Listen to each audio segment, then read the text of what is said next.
Today, I would like to talk about depressions and how it can affect anybody. There are some that are very bad, uh, that are very severe, and others that's just minor. You don't know what anybody is going through, but the action and their behaviors is an indication of certain things that they might be struggling with.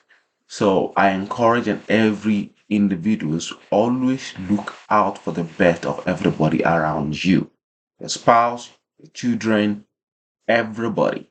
I work as a clinician that work in the hospital.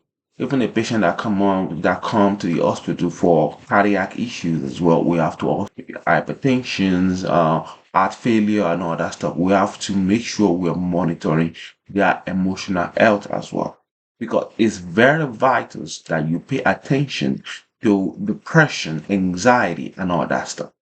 And with everything going on around the world right now, inflations, different issues happening, you have to watch out for each other. As simple as that.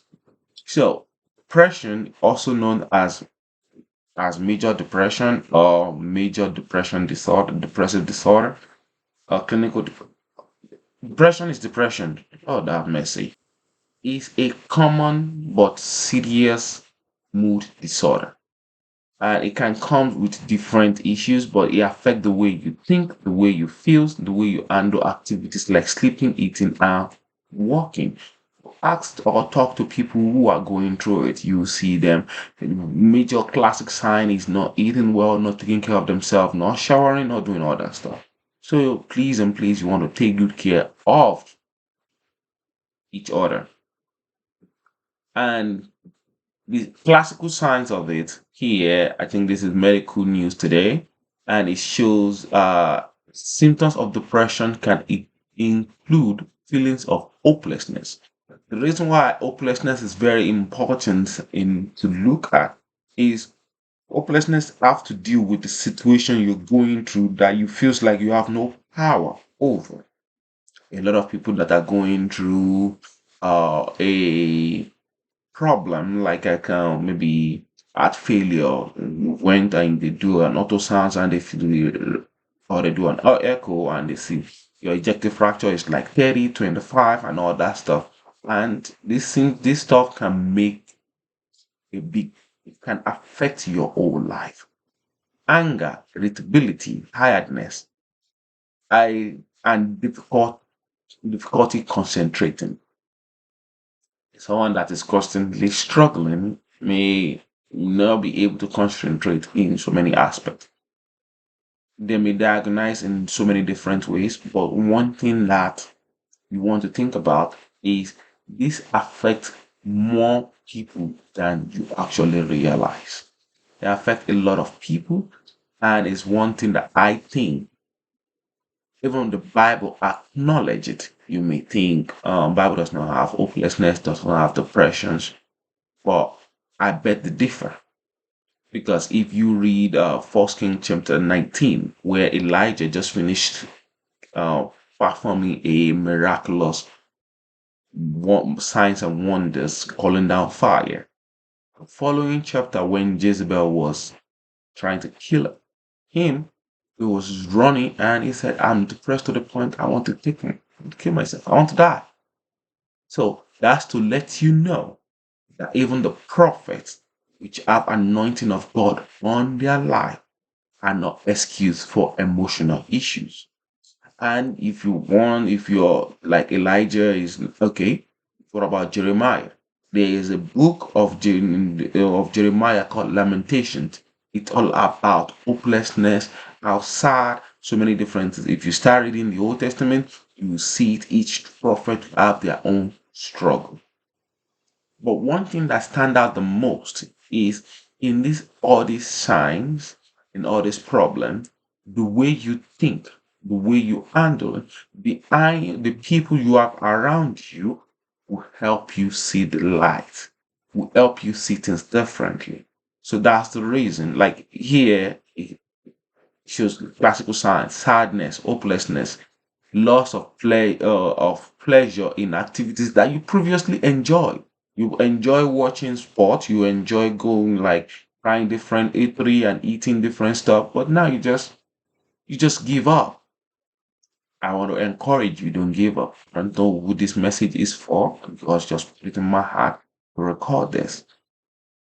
Loss of appetite, thought of death and suicide. If you are having this kind of thought, there is an emergency line or hotline. People that you can talk to. I believe their hotline is 988. Right here, 988 is always available. And if you use TikTok, you see a lot of people are so someone just be on false accusations, he end his life. This is very sad. A lot of this coming generation already have issue they are going through. There's no need to be falsely accusing people, and shame on those that when they are emotionally like hot or something, the next thing is to make a false accusation. It's very damaging. You don't know what that person is going through, and you now add on top of it. May God help us all. It's very, very traumatizing to be falsely accused of something you did not do. So I pray and hope the family that lost this young man, God will help them heal. And I feel another thing about depressions is you shall start feeling uh, sadness, empty, loss, helplessness, hopelessness. And another thing I want to talk about is I think people online and social media, please and please, before you start getting into a lot of anger to start doing your justice and all that stuff, you want to make sure you understand the full situations. Because a lot of people, I'm not saying don't believe what the person says, but there is a reason why the Bible encourages us to be slow to anger, and there's a reason why we have to hear one to hear first person, the second one to hear the second person, so that you can make critical decision. When you jumped on just part half information, it can create a damage that cannot be redeemed. So that's just that feeling of worthlessness. So there are so many different things that goes on in humans' life. And this is just to let you know that not only is it there is a statistics about it, there is a feelings about it, there is a medical line about it, and in this environment we live in, not only do we have to look out for each other, we have to help each other. There's so many different things that is going on in the world right now. We don't need to make it more harder for people as well. It says in James chapter 4, what benefit will I have if I just like you don't have a coat and it's cold and I said I'll pray for you? What's that benefit? We need to reach have share a reaching hand. Help that person. Give that person a coat. Give that person a warm blanket. Give that person something that they need, not just a prayer. That is why it's very important for us to help one another, not just pray for one another. So I challenge you today, the person in your text message in your group that you haven't talked to in a long time, just reach out to them. It doesn't matter if they didn't check on you first. You check on them. You check on them because God has created you to be the light. And that goes for everybody. You are the light. Shine that light of yours. Anger, I already listed that anger, irritability, insomnia, lack of sleep, because you're constantly thinking and all that stuff. Your brain just go into over gear. Lots of appetite, weight gain, or achy, so many different symptoms that is just going out. That is why you want to talk to therapies and all that stuff. The one thing I found that is very important, this is from very well mind. What can help when you're feeling hopeless, when you're depressed, when you're having this kind of feelings? You want to understand the thought. Why do you want to understand the thought? You want to make sure the thought does not equal your reality. It's very important you understand that. Consider the opposite and weigh pros and cons. See therapists and talk to someone you trust that will help you see the light, not someone that will help you drown in your misery. Very important. And there's still lovely podcast. I think it's just 6. Welcome to the Very Well Mind podcast. I'm Amy Morin. So there's this very well podcast I want us to listen to. I want you to listen to it. It's on Spotify and all that stuff that will help you see things from different ways. How to be grateful and how to think about God's awesome faithfulness in your life. First Corinthians chapter 1 says God is faithful. Even when in the situation may look hopeless, God is faithful to deliver us. After we listen to this, I'll read some scriptures as well. Editor-in-chief of Very Well Mind. I'm also a psychotherapist and a best-selling author of 4 books on mental strength. You're listening to the Friday Fix. Every Friday, I share a quick mental strength strategy that can help fix the thoughts, feelings, and actions that can hold you back in life. And the fun part is, we record the show from a sailboat in the Florida Keys. Now, let's dive into today's episode. Today, I'm talking about hope. I've heard people say things like, it's okay to be hopeless. But without hope, we really don't have much. That's not to make you feel even worse if you lack hope right now. Instead, it's an acknowledgement of what a dark place it can be and to encourage you to take steps to cultivate hope. Before we talk about how to do that, though, let's talk about what hope really is. When most researchers define hope, they say it requires a belief that you could create a positive outcome. It's different from wishful thinking, like wishing you'd win the lottery. Instead, it involves having the belief that you're capable of achieving a goal or having trust that other people have the ability to help you reach a goal. So while optimism and hope are related, optimism is usually described as thinking about positive outcomes, regardless of the role you play. Hope involves having personal involvement in making that good thing happen. Hope isn't just a feeling or a way of thinking, though. It's about taking action. That action might mean taking a step that could help you feel better, like telling a family member that you need help for depression. Telling them means that you're hopeful that they'd stick by you and they might even help you call a doctor or check yourself into a hospital. It might also mean that you're holding out hope that you'll be able to find a solution to a problem down the road, even though you can't quite see your way out of it right now. Hope often becomes a self-fulfilling prophecy. When you believe that you have the power to make things better, you're more likely to go out there and try. Of course, some people are just naturally more hopeful than others. It's part of their personality. But the good news is, everyone can cultivate hope. It's important to note, though, that what you hope for might change over time. It's not always about hoping that something good will happen. Instead, it might involve hoping that you can handle the outcome regardless of what that outcome is. If you're experiencing some health issues, your initial hope might be that you'll feel better if you see your doctor and take some medicine. But if you learn that your condition is chronic, your new hope might be that you can live a good life with the condition that you have. Also true. Studies show hope can be an important factor in living your best life. The more hope you have, the less likely you are to experience depression and anxiety.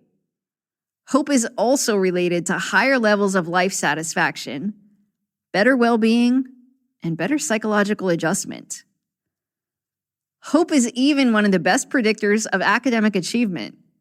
Hope matters more than IQ, personality, and prior academic achievement when it comes to doing well in school. Hope matters in the workplace, too. Hopeful employees are 14% more productive than their counterparts. But of course, right about now, you might be thinking that it's easy to have hope when you aren't battling a mental health issue or when you aren't facing serious problems. How can you possibly have hope when you're about to lose your house, when you're battling an addiction, when you just lost a loved one, when you have a serious medical condition, or you're dealing with some other challenge that you're facing? Just to stop there, that's one of the things when you work as a bedside and in the hospital, hear a lot stories. Some you are unable to even, you don't even know how to reply or to respond. You're just speechless, just purely speechless. And that's why not only do we have to learn how to encourage, when and where and to encourage individuals. Sometimes your presence in alone is what the person needs. Your listening here alone is what the person needs. And it's just very important that we understand your presence, even when you don't know what to do, is better than you not being there at all. It's way better. That's from what I've seen and heard from patients. We all have likely tried to tell ourselves that things are going to work out okay when we didn't actually believe that. And trying to convince yourself might not have had much of an effect. Perhaps even worse is when someone else says, "Oh, I'm sure it will all work out, don't worry about it." Although comments like that are supposed to instill hope, they don't. Of course, we've all probably done that to someone else, though. We insist that things are going to get better for them because we want them to feel better. But that might backfire. When someone insists you're going to get that job or that your luck is going to change, and you feel terrible, hearing those words might make you feel even worse. Your brain will go into overdrive thinking about all the reasons why you lack the resources that you need to succeed. And since your gloomy vision for the future doesn't line up with what the other person's positive predictions are, you'll be left trying to decide whether you're wrong or your friend is wrong. So just telling yourself to be more hopeful does not work.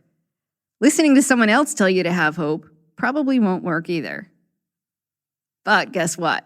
Telling someone else to have hope will actually make you more hopeful.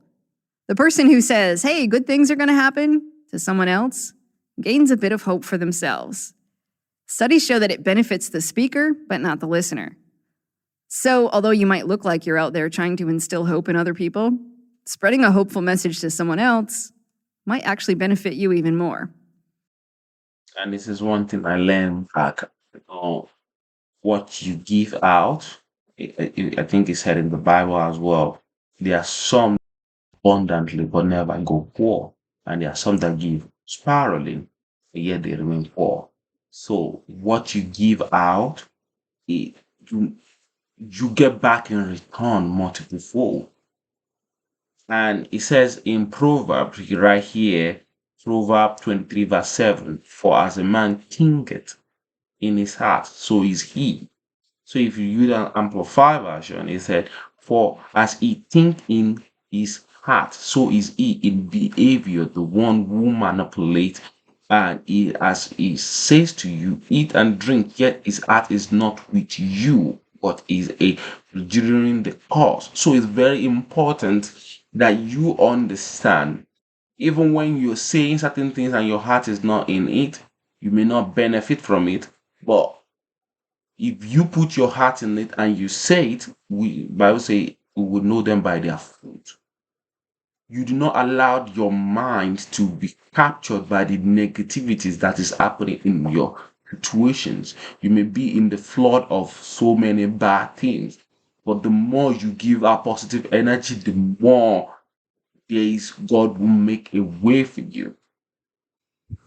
It says right here in Psalm 40, he said, I waited patiently and expectantly for the Lord, and he inclined to me and hear my cry. So there are times when you will cry yourself to bed, but that's not the end of your story. That's just the end of a paragraph, not the end of a chapter. He brought me up out of the horrible pits there. So if you read the Old Testament, if you look back at your life, you'll be able to see, I'm open, you'll be able to see how God has been faithful, consistent in bringing you out of the situation that you do not see how you're going to get out. So that is why you have to have a uplifting and gratitude spirit that helps you even when you don't see the light, when you don't see the way. That behavior and attitude help you trust and rely in the Lord. Those that put their trust in the Lord will not be to shame or be disgrace. He said, out of the clay bone and all that stuff. But Isaiah verse 3 said, He put a new song in my mouth, a song of praise to our God. Many will see and fear with great reverence and trust confidently in the Lord. It's very important. And he said, Isaiah 41, verse 9, 10. You want to take your pick, but I'll read 10. Do not fear anything, for I am with you. Do not be afraid, for I am your God. I will strengthen you. Be assured I will help you, regardless of the situation. You may seem hopeless, you may be depressed, but as long as you don't give up on yourself, God will not give up on you. God never give up on anybody. It's up to you to rely and trust in God. I've like last few months, I have a patient that the prognosis is the patient is going to die within 3 months. That was 10 years ago. I was like, oh, you are a living miracle. And that's what he came in for cardiac issues. And it was like, the family was like, oh, we don't know and all this stuff. And I was like, oh, so just trust in God. It was like, oh, I trust in him because they only give me 3 months. And this is 10 years later. I'm like, oh, okay. I got nothing to say. I don't have to say further because it's a living miracle of his own situation. And the whole family was like it just dawned on them. And I'm like, so you telling me this happens in the past and God bring him out and here he is again? So you don't have to worry. Just trust in God. If it's his time, God got this. He's in control. I will certainly take hold of you with my righteous hand, right hand, hand of justice, power, and victory and salvation. So many different things. Let's continue. But that's not my favorite strategy for gaining hope since it doesn't help the other person. My favorite strategy for cultivating hope involves gratitude. But before I tell you about the research, let's talk about the difference between gratitude and hope. Gratitude is about being thankful for something that happened in the past or someone who's involved in your life. Being hopeful is about looking toward the future. But a study about gratitude actually uncovered something really cool about hope. In 2018, researchers were conducting a study on gratitude. Coincidentally, the researchers were located in Holland, Michigan, at Hope College. That's actually the real name of the college. But researchers asked the participants to spend a few minutes writing about a time from the past when they felt hopeful something good would happen and how grateful they were when that thing happened. They identified the people they felt gratitude toward as well. After this quick writing exercise, participants felt significantly happier and more hopeful about the future. It was a quick and easy way to cultivate hope. Think for a minute about something that you're struggling to feel hopeful about in the future. Maybe a career, a relationship, your health, your financial situation, or anything else. Now, think about a time in the past when you were hopeful about something similar and it worked out in the end. In fact, you might pause the podcast right now and do this as a writing exercise, since we know that writing things down is a powerful piece of the study. Or commit to doing this later when you're able to sit and write or type. Include what you were hoping would happen, how grateful you feel about a positive outcome, and the people you feel gratitude toward. Just that quick 10-minute exercise can help you feel more hopeful about the future. And remember, when you have more hope, the more likely you are to take the action that you need to get a positive outcome, and that can greatly improve your mental health. If you know someone who could use a little hope right now, share their show with them. Simply sharing a link to this episode could help someone feel better and grow stronger. And not about all the what they says in the podcast, but just to let you know, if you don't have the attitude of gratitude, don't have the attitude of gratitude, it will affect so many different things in your life. It said in Jeremiah 17, verse 9, the heart is deceptive above all things and is extremely sick. Who can understand it fully and know its secret motive? So many different tribulation is going on in your life. So many different issues going on in everybody around you. But the way you allow your heart to control to dwell in the word of the Lord, help you manage and now very focus on God. He said in Philippians chapter 4, verse 8 and 9, but I'll just read 8. So finally, brother, whatever is true, whatever is honorable, whatever is worthy of respect, whatever is right and confirmed by God's words, that's very important. Whatever is pure, whatever is awesome, whatever is lovely, whatever that bring peace, whatever is admirable, whatever that is good in reputation, if any of any excellence, if there is anything excellent, if there is anything worthy of praise, think continuously on these things.